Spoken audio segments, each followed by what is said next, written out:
वैज्ञानिक तकनीकी खोज करते हैं, टेक्नोलॉजी देते हैं, इम्प्लीमेंटिंग एजेंसी उसको इम्प्लीमेंट करती है।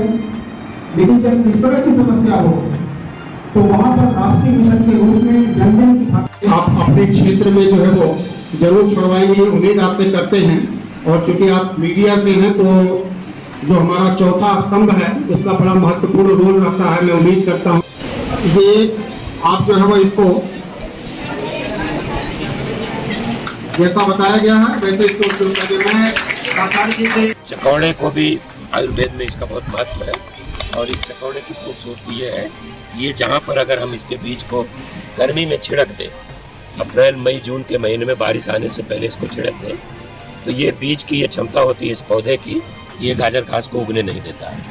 तो हमें आशा करता हूँ कि आप सभी के माध्यम से कि गर्मियों में इसका बीज इकट्ठा करके और बरसात आने से पहले गाजर घास प्रभावित एरिया में अगर हम इसको छिड़क करते हैं तो इस पौधे के स्थान पर गाजर घास उत्पन्न नहीं होती।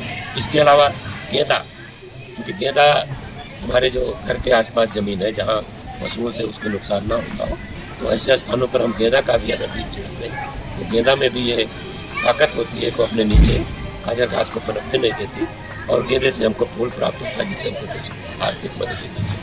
आयुर्वेद में वनस्पति का स्थानीय नाम लोकल नाम पवार जी, जैसे इसको आदिवासी सब्जी के रूप में खाते। सर ये परजीवी कहाँ मिलेगा लोगों को, कैसे?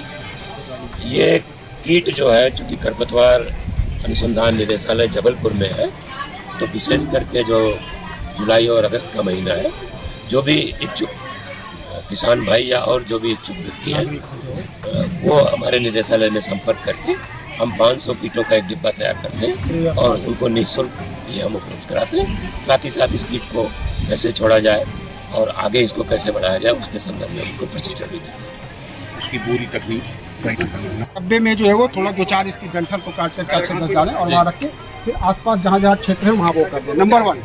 नंबर 2, अगर आप चाहते हैं कि भाई जो इसको हम स्कूल प्रांगण में एक लिफ्टेड एरिया में थोड़ा सा वो करके मच्छरदानी का जो होता है, क्योंकि ये थोड़े थोड़े उड़ते हैं, गाजर घास की खोज में थोड़े थोड़े उड़ेंगे तो वहाँ आप पाले जहाँ हो वहाँ से उड़ जाएंगे। तो आपको क्या करना है कि मच्छरदानी वाले कपड़े से जो डंडे लगवा करके जो हो और नेट से जो उसको नीचे से पैक कर देना, मिट्टी से जो वो दबाते हुए ऊपर चारों तरफ बंद रहेगा। हाँ, छोटा बना ले, अपने हिसाब से बना ले और उसमें जो है वो केवल जो है वो थोड़ी सी जाने की जगह जो अपना रखना वो भी बंद रहेगा। और उसमें गाजर घास संख्या जो हो ये जनसंख्या बढ़ाने लगेगा, 2000 3000 से लाखों हजारों लाखों। हाँ, प्यूपा बनेगा, अंडा होगा, प्यूपा होगा, उसके बाद एडल्ट हो जाएगा और ये काम करता रहेगा। नंबर 2, जहाँ ये छोड़ा जाए ये ध्यान रखिए कि कोई वहाँ पर कीटनाशी का छिड़काव न कर दिया जाए या उखाड़ करके फेंक न दे, तो आपकी मेहनत बेकार जाएगी। तो इन चीज़ों को ध्यान में रखने 4-5 बांध करके पुरानी मच्छरदानी को जो गाड़ करके और नीचे से उसको पैक करके और अंदर गाजर घास का पौधा वहाँ रहा है उनके ऊपर छोड़ दें। आप देखेंगे कि जो 2-3 महीने में वहाँ पर ही आपको हजारों की संख्या में जो है ये रेयरिंग कर लेंगे। आप इसका प्रशिक्षण भी देते हैं, इसका लिटरेचर भी हम लोग के पास है। अब आप लोग थोड़ा थोड़ा ये देखिए कीट लगा है ना, अब आगे बढ़ते हैं, एक ही जगह नहीं, थोड़ा आगे आगे बढ़ते हैं। आइए इसको ऐसे पकड़िए, ऐसे पकड़िए, 2-3 लगा लीजिए और ये काटेगा नहीं, एकदम चिंता मत करें। हाँ, ऊपर ऐसे ही लगे को खाएगा, इंसान को काटता है ना, जानवर को बहुत छोड़ते नहीं है। ये देखिए इसमें कीट बहुत है। आप लीजिए, हाथ पे लीजिए ऐसे। सर किस प्रयोजन से यहाँ आना होता है और ये परजीवी जो कीट है वो कितना कारगर है? हम भारतीय कृषि अनुसंधान परिषद के खरपतवार अनुसंधान निदेशालय जबलपुर से आए हैं और हमारे संस्थान का मुख्य उद्देश्य है खरपतवार प्रबंधन। क्योंकि गाजर घास एक विश्वव्यापी समस्या है और ये न केवल पशुओं में, मनुष्यों में, इसके साथ ही साथ ये फसलों में भी बहुत नुकसान पहुंचा रहा है। गाजर घास एक ऐसी समस्या है जिससे मनुष्य और पशुओं में अनेक तरह की बीमारी फैल रही है। तो पूरे देश में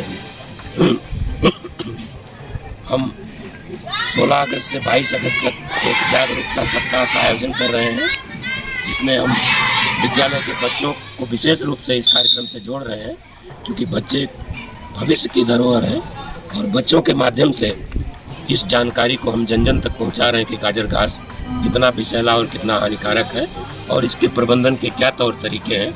ये सारी जानकारी इस विशेष सप्ताह के दौरान हम पूरे देश में प्रचार प्रसार कर रहे हैं। और उसी कड़ी में आज हम इस विद्यालय में पधारे हैं और गाजर घास के उन्मूलन के लिए जो भी जैविक नियंत्रण, रासायनिक नियंत्रण और यांत्रिक विधियां हैं, इसको उखाड़ के कैसे नष्ट करना है, वो सारी जानकारी हम आज विद्यार्थियों को, यहाँ के शिक्षकों को और आम